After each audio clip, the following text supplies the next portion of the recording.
Hello hello കൊച്ചമ്മ, മുതലാളിനെ വിളിക്ക്. നമ്മുടെ പൂത്തുകളിൽ ഒന്നിനും കാണാനില്ല.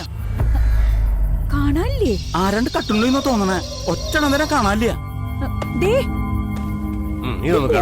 കട്ടോണ്ട് പോയിന്ന്. ആരാന്നറിയില്ല. ആരെ വിളിച്ച്? അന്ത്രു. ആരെ കട്ടുണ്ടോയി? ആ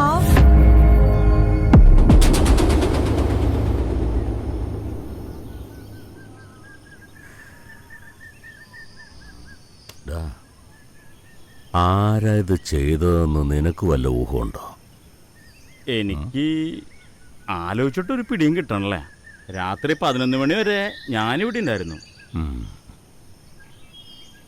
എല്ലാ പോത്തുകളെയും ഒരുമിച്ച് പാതിരാത്രിക്ക് കടത്തി കൊണ്ടുപോകണമെങ്കിൽ അവൻ ആരായിരിക്കും? എന്തായാലും അവൻ കണക്കുകൂട്ടി തന്നെ വന്നവനാ. നീ എന്നെ കൊച്ചാക്കൊന്നും വേണ്ട. നിന്റെ മുതലാളി ഒരാഴ്ച കൊണ്ട് ഈ പോത്തിനെ വിറ്റുണ്ടാക്കുന്ന കാശുണ്ടല്ലോ, ഈ ആന്റണി വിചാരിച്ച ഒരൊറ്റ രാത്രി കൊണ്ടുണ്ടാക്കും.